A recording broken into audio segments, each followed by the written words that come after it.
Hello, everyone, and welcome. This is another installment of the Mayborn Mentor events that we've been doing throughout this month in conjunction with the 75th celebration.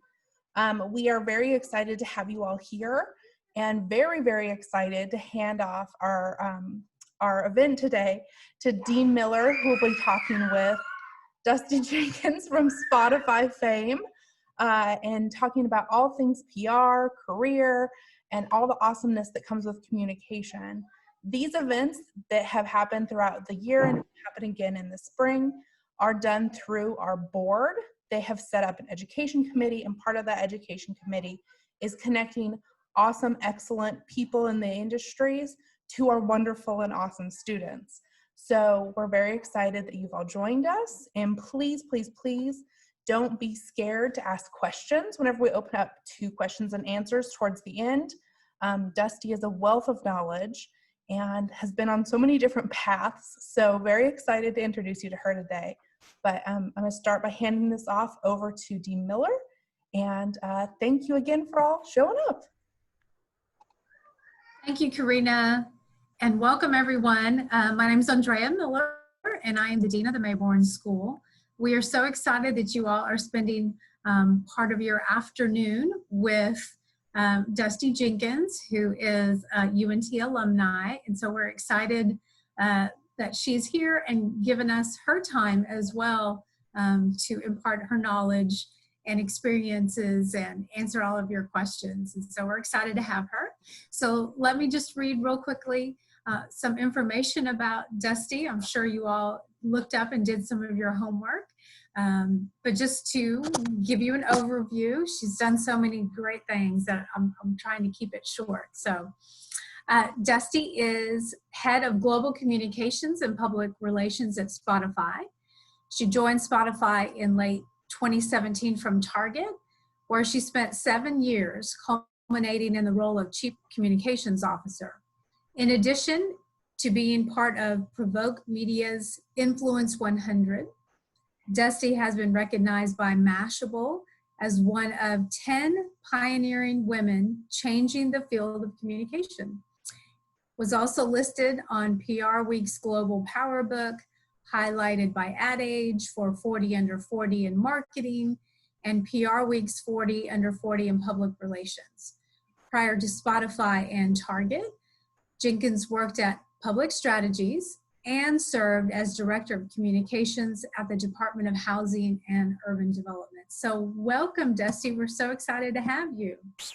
Thank you so much, Dean Miller, for having me. I'm thrilled to be here, and hello, everyone. It's very nice to meet you. Hi. Let's go ahead and start with your experience at UNT. So tell us about Dustee as a UNT student. Well, I use lots of under eye cream, so hopefully you cannot tell, but it's been more than 20 years, which is hard to believe since I've been gone. But I am so grateful for my time at North Texas, and I don't know you, like you're going to get to hear about me, but I'd love to learn a bit more. But what I would say is I decided to make the most of my on-campus experience. And I got super involved. I got involved with my classes and my professors. I got very involved with a number of student organizations.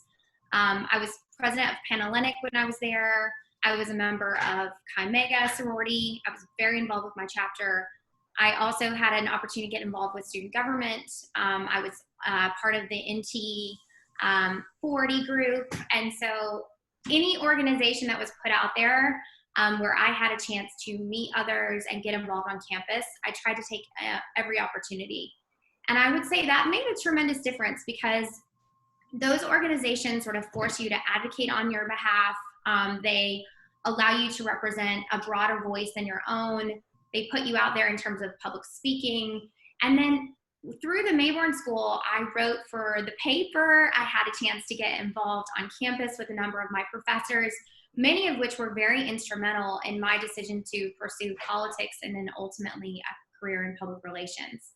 And so I can't speak for your individual student experiences, especially in a time of COVID, but I just felt like I'm going to make each and every day count. And I'm so grateful that I did.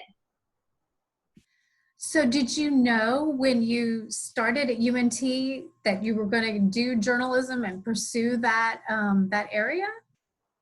It's a really great question. And so I remember vividly as a young person, I was probably in elementary school, and the teacher held up the career fields, and they had, a firefighter, there was a teacher, a doctor, a lawyer. And I took a look at these pictures and I thought, oh my gosh, I don't want to be any of those things. What am I going to do? And I came home and I was absolutely distraught. And I said to my parents, I don't know what I'm going to be. I'm not going to be anything because I don't want to be any of these things. And I think that life so often presents like a very traditional path, and we don't have to take it. And so I remember I loved writing. I loved research. I was very curious as a student. I liked learning about new things. And so I actually entered North Texas thinking I wanted to pursue a career in broadcast journalism, but over time really leaned quite heavily into the writing side. I did sort of cut my teeth at NBC5 in Dallas. Some of you are familiar with the Dallas media market, and just found that it wasn't for me. And so I was really willing to say, you know what, this is probably not the side of journalism that I want to go into, but I still love the field. And so I pivoted pretty quickly and ended up going into the public relations side. And so as some of you might know, I started answering the phones on Capitol Hill. And so don't be afraid to take the entry-level job, and then ultimately worked my way up to be a press secretary for a U.S. senator, and then ended up working for the president, and then sort of just kept on the track of going into PR. So you talked about path a little bit.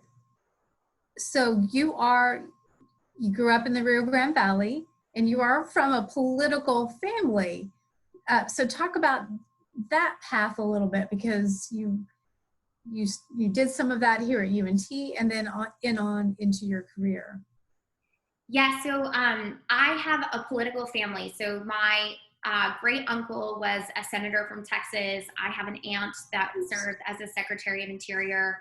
And so, it was an interesting thing to watch as a young person, because my family, and actually it's both sides of the aisle, so it's pretty bipartisan. So my family just believed in service and fighting for something bigger than yourself. And so for some of my cousins, that meant sort of pursuing a career in different service-oriented industries. I have a cousin who did a stint in the Peace Corps. I have another cousin who worked on environmental and sustainability issues. And so in any case in the family, it was sort of just impressed upon you that you should try to make a difference. And so, as I said, I went to Washington, D.C. It was right after 9/11. And, many of you probably don't remember that at all. Some of you might not have even been alive at the time. But I was so struck by what happened to our country that I wanted to do something, but I didn't even know where to start. And so I went to Washington, D.C. As I said, I started at the bottom, but I just felt like throughout my time there, regardless of how you feel about politics today, and there's no question that it's a very divisive place today, when I was there, I had friends on both sides of the aisle. We worked really hard to fight on behalf of Texans, which is the state that I represented, and then ultimately had an opportunity to go into the Bush administration. But it was a place where I was always just called to sort of see beyond where the world sat today. And I believed in this bigger opportunity out there. And I'll give you an example. When I was a student at North Texas, we didn't have the rec center that you all have now. And one of the pieces of feedback that students always had on campus is, I wish I could stay on campus, but there's nowhere really to hang out. And so as a student government association, we had toured many different campuses, and we found that people congregated toward the rec center. And I have no idea if that's the case at North Texas today. As I said, it's been a long time, but we didn't have that. And for whatever reason, the union just didn't prove to be that place day in and day out. It's where student organizations met, but by and large, individual students not associated with an organization didn't congregate there. And so we believed in this idea of creating something. And so we fought for the rec center, even though we would never see it built. We would never step foot in that building. We would be long gone by the time that it was completed. but we believed in leaving this legacy of something more than what was there when we were students. And so I'm really proud of that. And that is something that I've always believed in. And I think that really started with my family and growing up in a small town. And so I feel so fortunate that I did, and I came to North Texas. I was the only person from my graduating class that went to North Texas, but I'm very glad that I did. So you talked about service. So what role does communication play in service? Oh gosh, such a critical one. And so when I look at sort of any facet of my career, any organization I've ever been a part of, if you want to convince others to join you, if you want to galvanize people behind you, if you want to tell the world why you're doing what you're doing and encourage support from others, you must be able to communicate very clearly what your mission is and how you're achieving your objectives. And so it's not just simply, here's what we believe, but in order to galvanize people, you have to show them what you're going to do and how you're going to make that tangible. And so I think that communication is one of the most critical parts of any organization, be it a for-profit or not-for-profit. And any CEO that I've ever worked for, because I typically seek out ones who value communication, sort of understands that the person that sits to the right hand of any leader is the communications leader. And that is because if a leader can shape a vision and is this incredible visionary, but can't get the buy-in of others, what can they ever do? And so it's my firm belief that communication really is critical to the success of any mission, be it for a for-profit or nonprofit. Yeah, I always say that to students. You may have the greatest idea in the world that could change the world, but if you can't communicate that idea, then nobody's going to get on board. Yeah.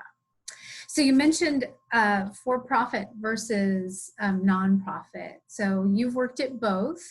Can you tell the students kind of the difference between being a communication specialist in those two realms?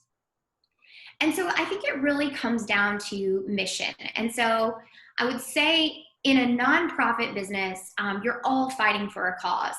And you all believe in that cause and you believe in achieving your objectives. But one of the challenges in a nonprofit is accountability. And so in order to ensure that you're achieving your objective, you have to hold one another accountable. In a for-profit environment, you're accountable to shareholders.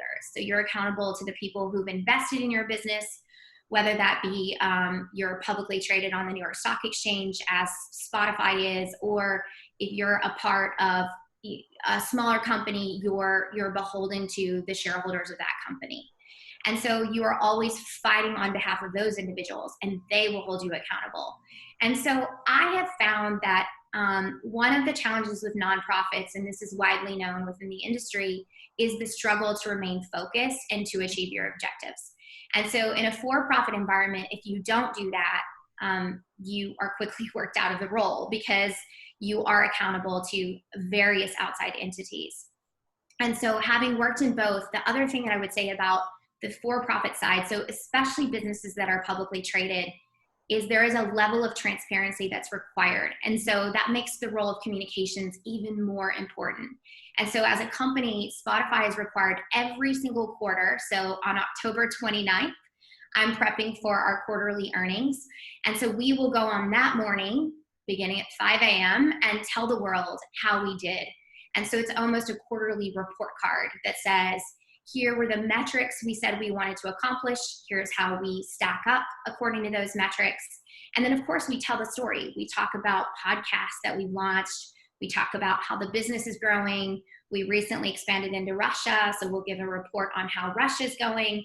But that is a requirement of the role. And so that looks really different in a nonprofit organization. What I will say is in both, communications is a critical element. And so the only roles that I would ever say run from are the ones where you have to convince someone that communications matters. It's one thing if you had to fight for a seat at the table. We're all fighting for a seat at the table. There are a number of meetings that I'll say, I need to be in that meeting because XYZ is being discussed. And even if it doesn't have a direct impact right now on what I do, it will. And so sure, I might have to do a little convincing. But if you're ever talking to an organization and they're not sure if communication matters, I would tell you that they're going to run into all sorts of problems down the line well beyond communications. Mm-hmm, mm-hmm. So let's talk about Spotify a little bit. So how has it been operating in communications during COVID?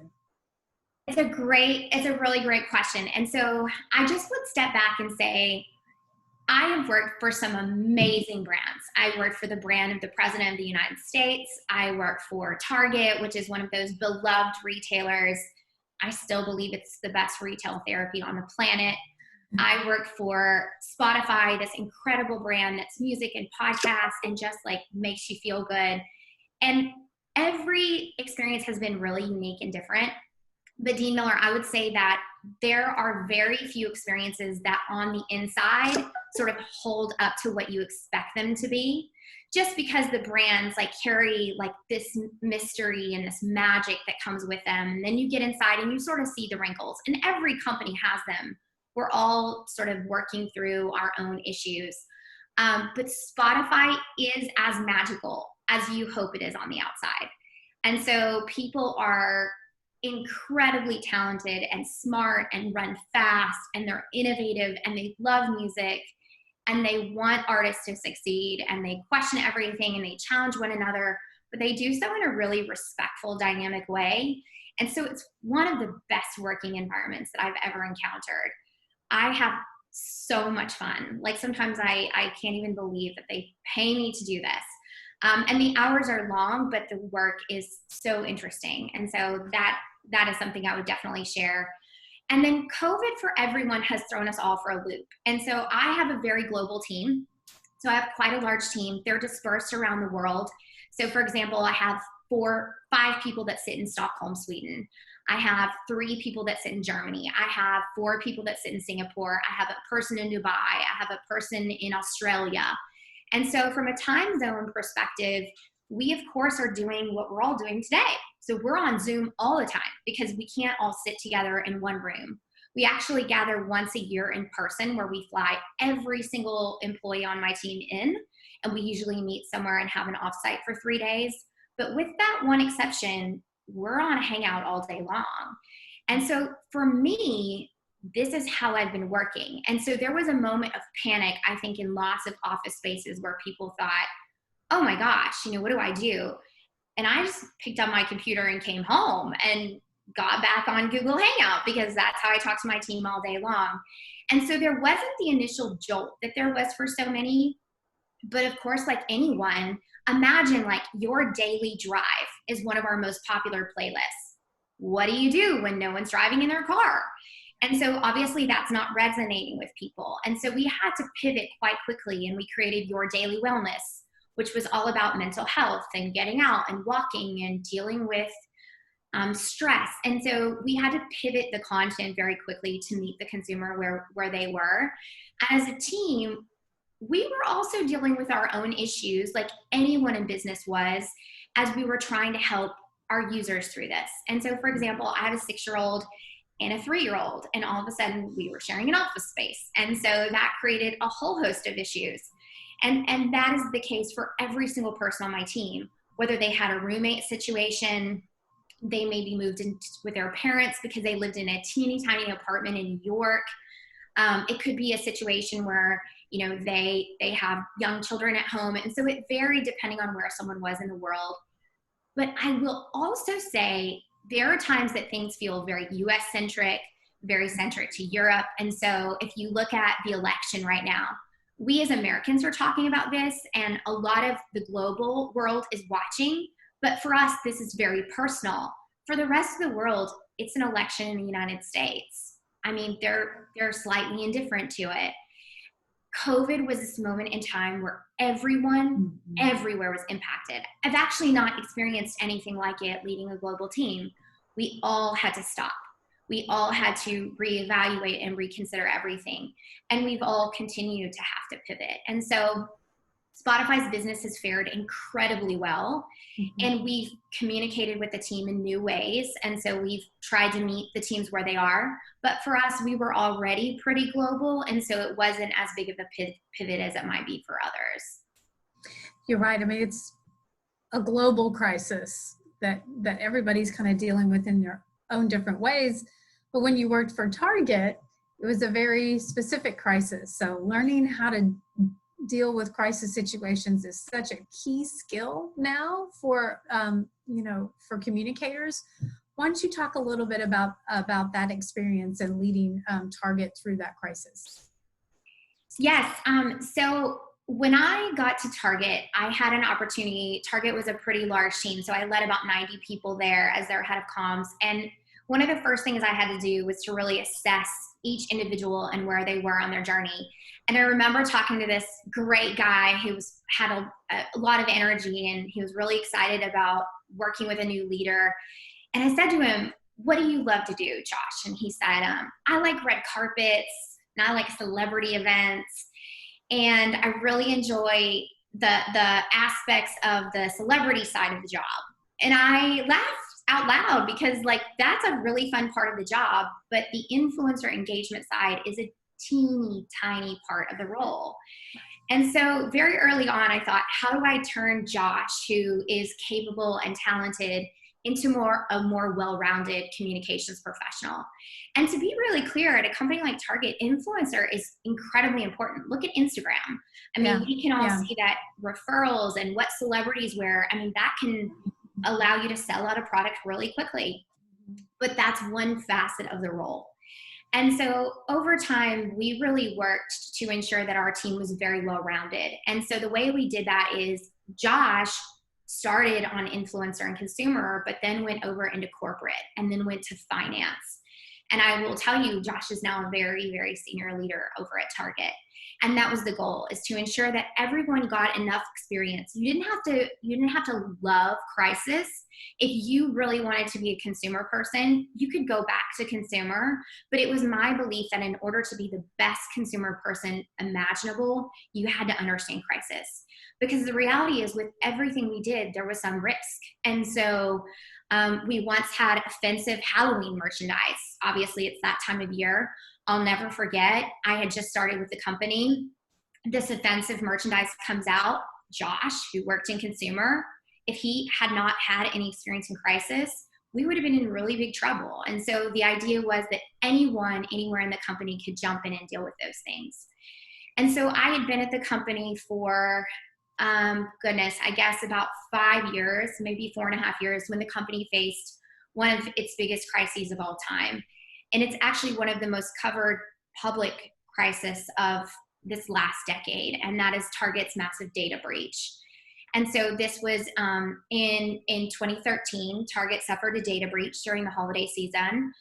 Someone had come in and they were stealing credit card information. It's supposedly a hacker out of the Ukraine, from what we know. But essentially what happened is they did it during the height of the holiday season, so during Black Friday. And I'll never forget getting the call from a reporter saying that there was a suspected data breach at Target. And my whole world turned upside down. I mean, we went from having an incredible holiday season to basically, being able to close the stores because no one was shopping. And that is the busiest time of year for any retailer. But I will say, we decided in that moment to operate with a lot of integrity. We weren't going to hide anything. We were going to be really transparent about what we were doing. We knew that bad actors had done this. It's not like we had stolen people's credit card information, but people trusted Target. And so the thing you can't do in a crisis is to make excuses or to pass blame. And so we took a lot of accountability. We stepped up. We had to testify on Capitol Hill. Our business took a really hard hit. We ultimately had to lay off many people and restructure the business. It was a tough set of situations that probably played out for a year or so. But I remember, and this is, I think, a really important lesson in a crisis, you have to see your way out of the other side of the crisis. And so a year later, the holiday season was coming, and there was a lot of dread in Target. So we had corrected the problem. We had said we were sorry. We had apologized. We had testified on Capitol Hill. We had done a number of things to make this right. But we knew that the holiday season was going to create this reminder. And Dee Miller, you know these well. It's like people in the media love an anniversary. So we knew we were going to get the anniversary of the Target data breach. And so rather than waiting for those horrible headlines to come, we decided to lean into it with everything we had. And so we held up, like, what have we done over the last year? We went and rang the bell at the New York Stock Exchange to remind people, like, the holiday season is a magical time. And we have made a lot of changes as a company. We did multiple interviews rather than hiding and waiting for reporters to call us and responding with like a very short statement. We said, no, let's lean into this. Let's own this. And so sometimes the best thing you can do in a crisis is lean into the punch because you know it's coming. And actually it ended up serving the company well. And I would tell you, like, lo and behold, fast forward to where we are today, they're having an incredible year. And the CEO that's there is still a really close friend, and I root for them every day. Yeah, well, love some Target. Love me some Target, that's for sure. So you talked a little bit about, different kinds of skills, and this is kind of my last question before we start opening it up to students. Whether it's, podcasting, whether it's being a good writer, whether it's knowing crisis, all of these different skills that communicators need. So what do you think students graduating, what do they need to really focus on in their toolkit as they graduate? It's such a great question. I'm so glad you asked. And so go back to the story that I told you of Josh, who is now very successful and very senior at a company like Target. Say yes to all of it. Say yes, lean into every opportunity that you get, because the person that says yes gets the next opportunity and the next opportunity. If you come in and you say, this is what I do and I don't do this, then you're going to really limit yourself. And so the CEO of Target, when I was in the role, we'd gotten through the data breach, he came to me and he said, Dustee, I want you to lead internal comms. And I thought, internal comms is boring and it's political and I don't want to touch internal comms and I've got plenty on my plate and I'm still trying to get the company on the right track. But he told me to think about it for 24 hours. And it's like, how do you say no to a CEO who sees something and some potential that maybe you don't see? And so rather than saying no, I went to him and said, what if? What if we allow internal comms to look a lot more like external comms? What if we could make it a little more interesting and a little more fun? What if we broke all the channels that we have today and we imagine it completely differently? And he said yes. And so part of taking on a new challenge is putting your own take on it, your own spin on it, with support from the leader behind you. And so had I just gone off on my own and done whatever I felt like, I probably would have gotten what I call in an organization as organ rejection, this feeling of like someone is taking something in a completely different direction without support and input. But I instead took a partner in the CEO and he made a bet on me. And fortunately for both of us, that paid off. And I'll tell you now, I love internal comms. I won't take a role if it doesn't include internal comms, because employees naturally have more stake in the game. So they're a bit more cynical. They ask tougher questions. And for them, the outcome matters even more than it does with the press. And so if you can win over employees, you can definitely win over the media. And so it's a different kind of challenge, but it's one that I've actually found that I really, really love. And so had I missed out on that opportunity, shame on me. And frankly, I wouldn't be sitting in the role at Spotify, because Spotify was looking for someone to lead internal and external comms. And so had I only led external at Target, I wouldn't be sitting here in New York in this really fun job. And so say yes to all the things. Say yes. Yes. Good advice. Good advice. Okay. Well, we're going to go ahead and open it up to questions. So I'm going to be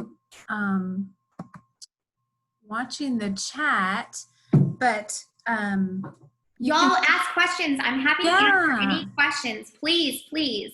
Just jump in there, unmute your mic and. Yes, unmute. And I'd love to see your face. I will tell you, at Spotify, we all show our faces. I'm very sad I don't get to see so many of you.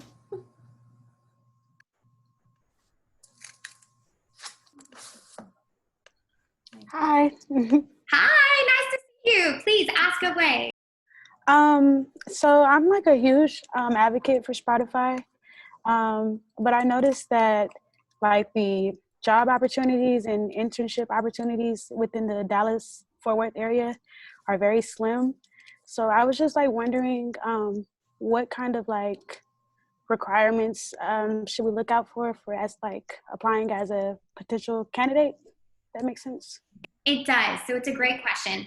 So a few things. Spotify has an internship program. PR does not have any interns, and I'll tell you why. And that's because we run a really tight, small, lean team, and we're on the record all the time dealing with a ton of confidential information. And so for risk reasons, we're not able to have interns within PR. Most of the internships sit in New York. That being said, as COVID has turned the world upside down, I think you're going to see Spotify start to take on people throughout different parts of the world. LA is an office that we're really building up. We've also opened an office in Nashville where a lot of our country music team sits. They've got a couple of people in Atlanta. And so I have a feeling that Dallas won't be that far behind. And so I would definitely stay tuned and pay attention to that jobs board because I know that they are looking at a more dispersed workforce. In terms of the internships, they're highly competitive. They close in November, and you should know that on average we get 50,000 applicants. Wow. 50,000. And so just like you love Spotify, a lot of people, especially young people, love Spotify. I mean, it's unlike anything I've ever seen. And people love Target, but this is like sort of a different kind of thing, especially for young people. And so it is highly, highly competitive. That being said, we are looking for incredible talent. And so if I had applied to Spotify right out of school, I certainly wouldn't be sitting here. And so I also encourage people like, go get some hard experience. And then if you get a couple of years of experience and you find a Spotify job that you think is really interesting, reach out to me on LinkedIn and I'm happy to refer you if you have the background for it. Okay. Especially if you have North Texas on your LinkedIn profile. I do. Okay, thank you so much. What was your name? I'm sorry, I didn't get it. Oh, I'm sorry. Ty Sanders. Hi, Sanders. It's so nice to meet you, Ty. Nice to meet you too, Miss Jenkins. Anyone else?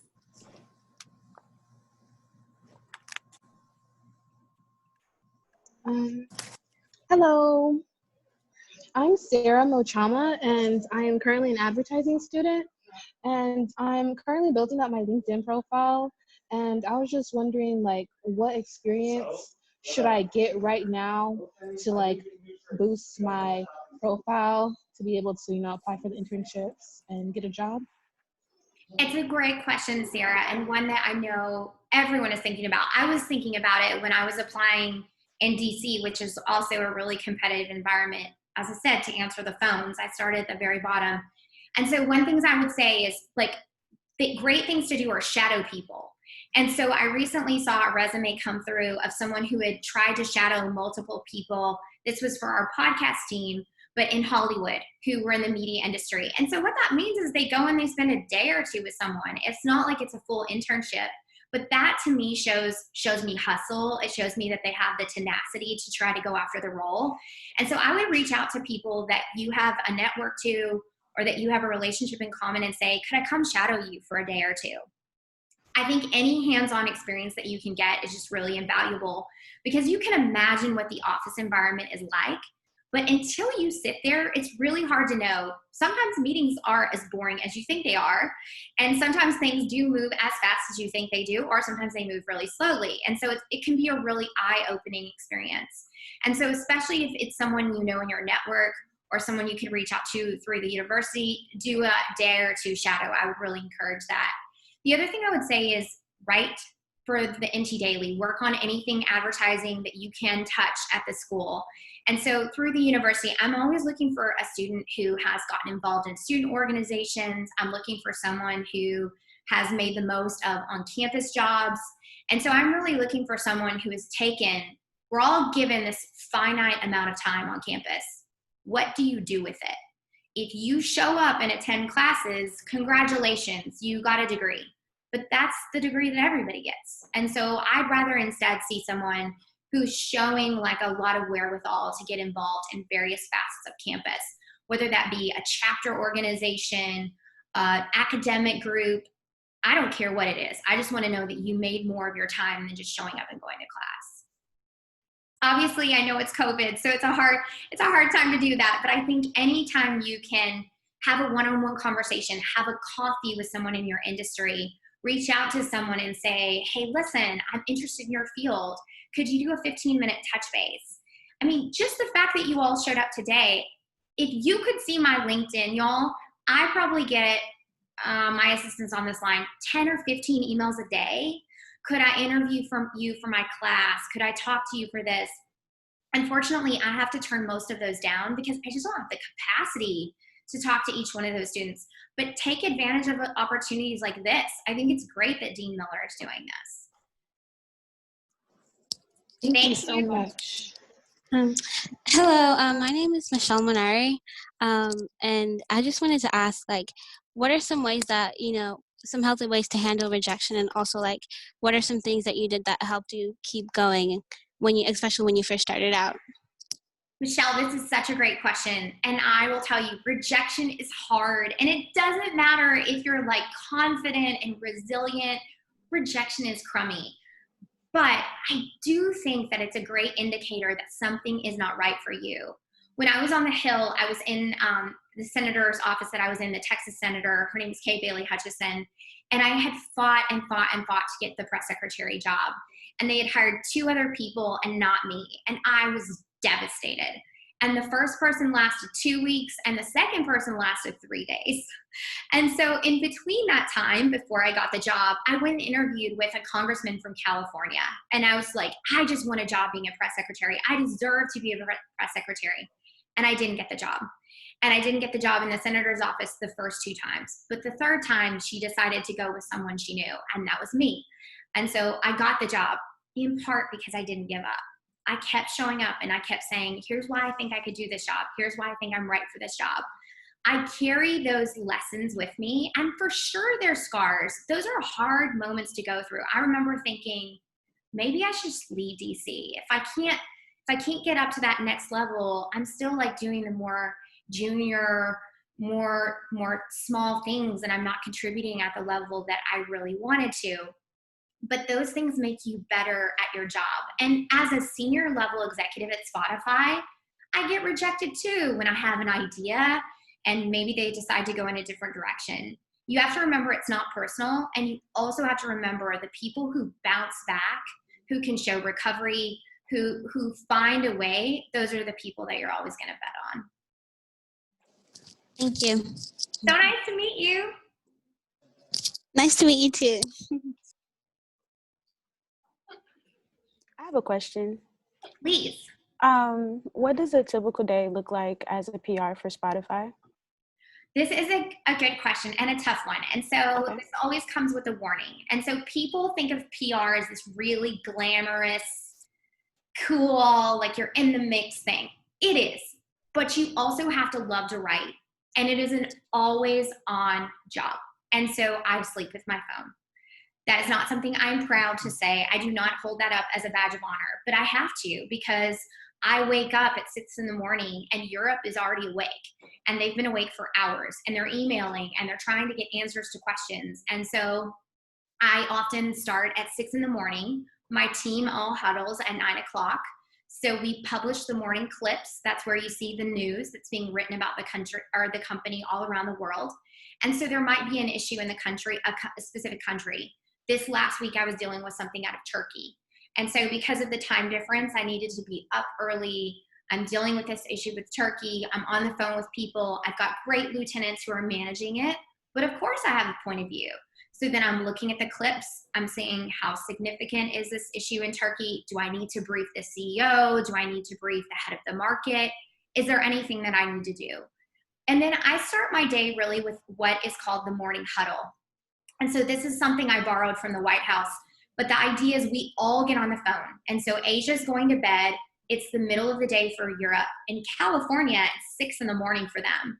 But we go around the horn, meaning like we give quick updates. This reporter called about this. I'm dealing with this issue. the head of Japan is going to do a speaking engagement today. We're launching this new service in Colombia. And so on any given day, there are about 10 to 15 things that we're doing as a team. And so we run through all of those things, we talk about what's happening, and then that really sets my day. And so there is often like I will have meetings back to back where I'm trying to weigh in on strategy or trying to deal with different issues, trying to write a brief, but then that might all get blown up if news is breaking. And I typically do try to take off between, I would say like 5:30 and 8:30 to hang out with my kids. I've got a 6-year-old and a 3-year-old. And so to put them to bed, to be a present mom, and then I get back online.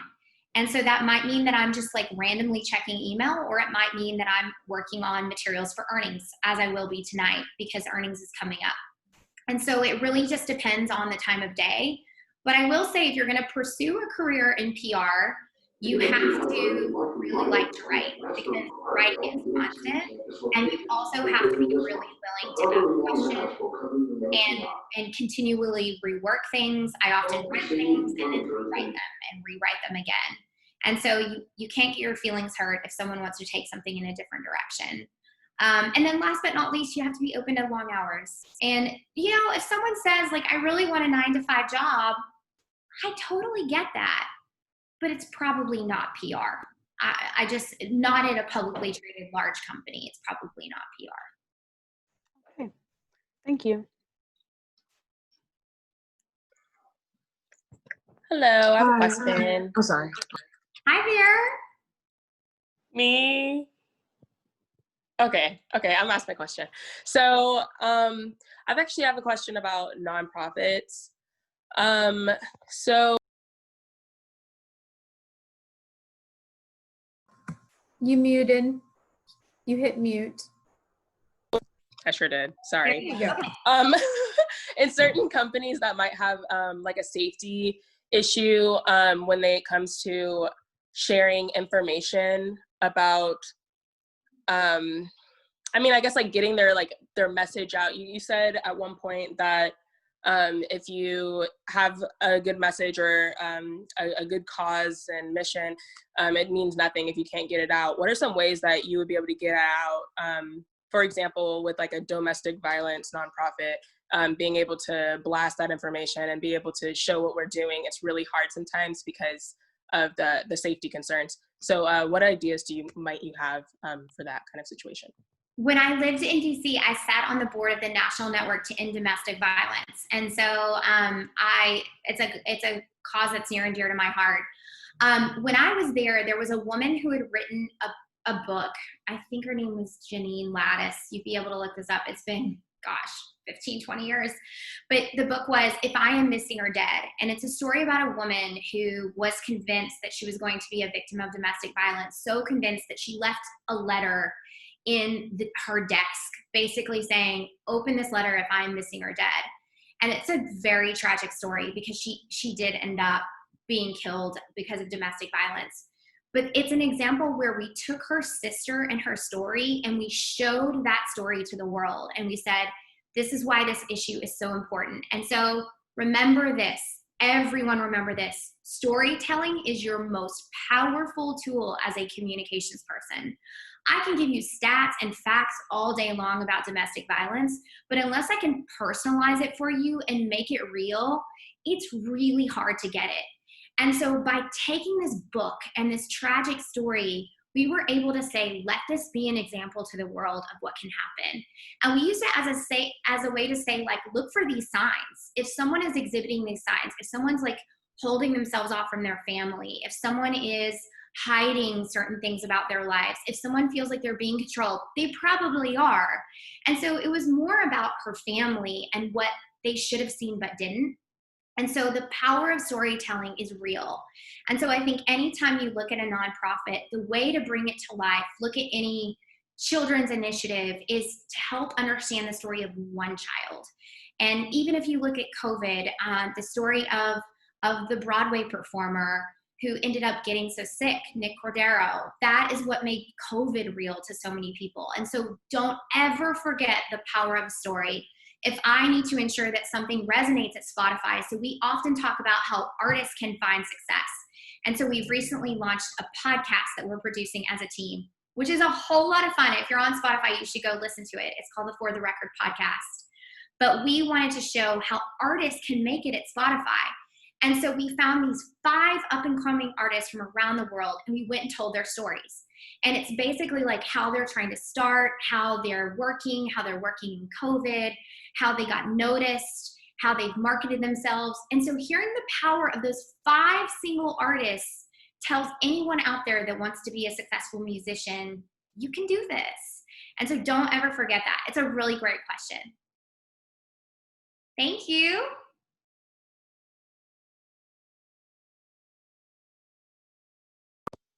Hi, my name is Kayla Nelson. I had a question. So I'm interested in working in like PR or the music industry in Los Angeles, and I know like it's a big step to take moving across the country. And so I was gonna ask like, what advice or tips did you have for making that jump of moving and like leaving your family behind, you know? Go, say yes. That's my advice. No, it's a great question. When I went to North Texas, I didn't know anyone. I came from a town with 4 stoplights, tiny. I knew my whole high school, and I was really involved in high school. And I think it's just like sort of knowing who you are and knowing that you can do it. Because it was like if I had confidence in myself and I would put myself out there and try to meet people, I went to everything. I was really broke when I lived in DC, so I went to all the receptions so I could eat dinner because I didn't have money to like go out and eat with friends. And so it was a great way to meet people. And it really is about just like sort of believing in yourself and going for it. Because if you aren't in DC, it's hard to get the opportunity to work in politics. If your dream is to go to LA and like go work in entertainment or media, it's really hard to get those jobs if you're not sitting there. And so part of it is pounding the pavement and putting yourself out there and giving it a shot. And I do think you're going to be amazed if you put yourself out there, how few people say no. And so if someone like really seeks me out and tries really, really, really hard to meet with me or to try to get a coffee, I don't respond to them the first time on LinkedIn. I probably don't respond the second, but if they don't give up, of course I notice that. And of course, that's someone that I'm going to respond to. And so I do think that you know this, you all know this, but I'm always amazed at how many people want it until it's too hard, and then they don't want it anymore. And so there are so few people who have the wherewithal to follow through. And so showing up and getting the job done and showing a lot of hustle and tenacity, that gets noticed. And that's certainly what I pay attention to on my team. So yes, say yes. Thank you. Other questions? Yes. Another question is, how do you get over the feeling like you're not the best for the job? Because there's always going to be someone better out there than you. But like, how do you get over that feeling incompetent and like inferior to other people who have more experience? Yeah, and so I think this is a really good question. I know women in particular, our imposter syndrome is something that is pretty well documented for women. And so part of it is that belief in yourself. Some of it is getting some wins under your belt, because I do think that builds confidence. But I also think there's something to be said for preparation. And so I'll give you an example, and I've shared this one before, but I have to prep the CFO of Spotify, the Chief Financial Officer. This person has an MBA. In my case, when I joined Spotify, the CFO was legendary. He had taken Netflix public. He was going to be listing Spotify. He had 5 homes and made a gazillion dollars. You think I'm joking? I'm not. He was very successful. And so to sit across from him and advise him on the financial message for the company was very intimidating. I mean, obviously he knew more about the financial background of the company than I would ever know. But I knew that I knew more about communications than he would ever know. And so what I did is I studied up as much as possible on what I needed to know about the public listing. I read the brief. I read his background. I read all the articles I could get my hands on. He had done a podcast 3 years ago. I listened to that. And so by the time I sat across from him, Sure, I didn't know everything that he knew, but I certainly knew enough to be a force to be reckoned with. And so I think that's part of it, is I went in with confidence because I felt prepared. Had I just shown up and like read the latest press release and the latest financial statement, I probably should have been intimidated because he probably would have walked all over me. But because I could at least have enough of a conversation and push back a little bit, we developed this really nice rapport between ourselves. And so I think part of it is the mindset that you go in with. I also know that there are some places where I'm not the best served to represent us. And so I'll give you an example. If the CEO is asking for a meeting and it's specific about something in the music industry, I'll invite the number 2 on my team that leads that part of the business, because he's going to make us look good. And if he looks good, then I look good. And so it doesn't always have to be me that's on first. And so I think that's part of leadership, is recognizing sometimes the person further down in the organization who's closer to the issue is the better person for that particular discussion. But I will say, like, do your homework, because if you show up and you're really well prepared, I do think you'll shine in that environment. And I just kind of go in convinced that I'm going to do well. I mean, it doesn't always happen that way, but I think part of it is believing in yourself. Thank you. Thank you.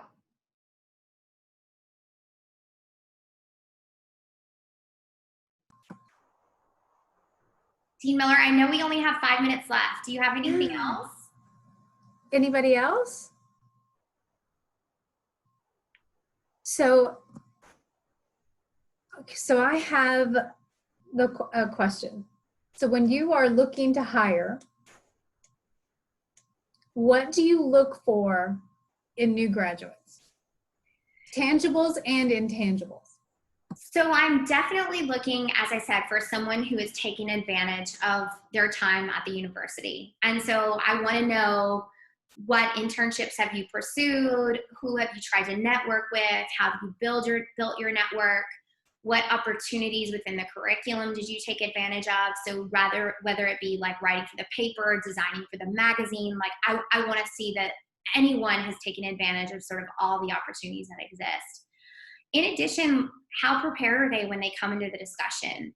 You know, if you've just done like a simple Google of Spotify and not looked at our financials over the last quarter, or understood our industry, or understood that Amazon just announced that they're getting into podcasting, or we just announced a huge deal with Michelle and Barack Obama, like, I would want you to know all of that. And that will require you doing a little bit of homework. And so I definitely probe someone on how well they know the company. The other thing that I really push on that I think is important and often overlooked is, how well do you know yourself?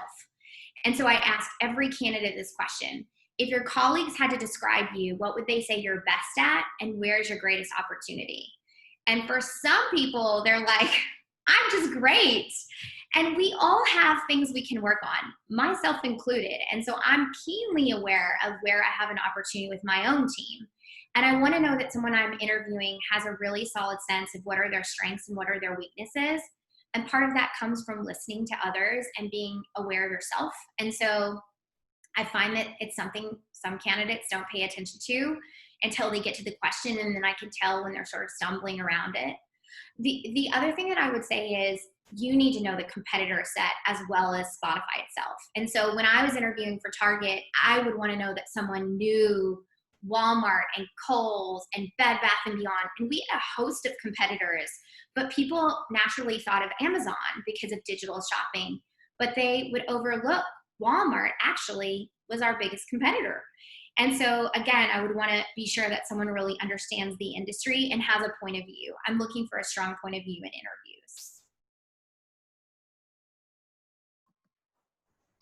Awesome. We have 2 minutes left. If anybody has one more question that you'd like to offer up to Dustee. I can see you all now. I'm so excited to see your faces. Awesome. Anyone? I have one. Great. I'm a big quote person. So do you have any favorite quotes that is just like your quote that you go to? So my grandmother, growing up in Texas, had this saying. She said, come early, stay late, and always let them know that you're there. And it is something like it's actually sitting across from me in my office. And so it is something that I've always sort of held on to. And that is true. So I always notice the people who are ready to go in the morning, who are ready to help out with whatever needs helped out to close out in the evening. And then the people who just contribute. And so remember I told you about that morning huddle. There are some people who are making things happen all the time, but don't say a word on that huddle. And so how can others learn from their successes if they don't share them? In the same way, how can others learn from your failures if you don't share them? I did an interview with Cheddar TV and ended up getting a stat wrong. It was horrifying. I was a head of comms for this publicly traded company, and I got a stat that mattered wrong, completely wrong. Had to get on the phone with the CFO that I told you is so intimidating and the head of IR. It was horrifying. And so what did I do? I held it up for the whole team as a learning opportunity. And I said, listen, I went too fast. I went into this interview and didn't totally prepare. And I got this stat wrong. And it mattered because it hurts our credibility as a team if we go out to the press without really understanding our message. And so everyone take note and learn from this. And so I do look for the people when I say always let them know that you're there, who are willing to share their successes as well as their failures with others, because that's how we all get better. And so that is definitely my advice for everyone in any facet of life. Awesome. Well, that is a great quote to end on. So thank you, Dustee, for spending the last hour with us. Thanks to all the students. Y'all had some great questions. This was a really great discussion, and we appreciate your time so very much. Thank y'all so much. It was so nice to meet you. If you come to New York, look me up. I would love to say hello. Thank you. Thank you. Yay. Go Mean Green. Go Mean Green. Oh, that was cute.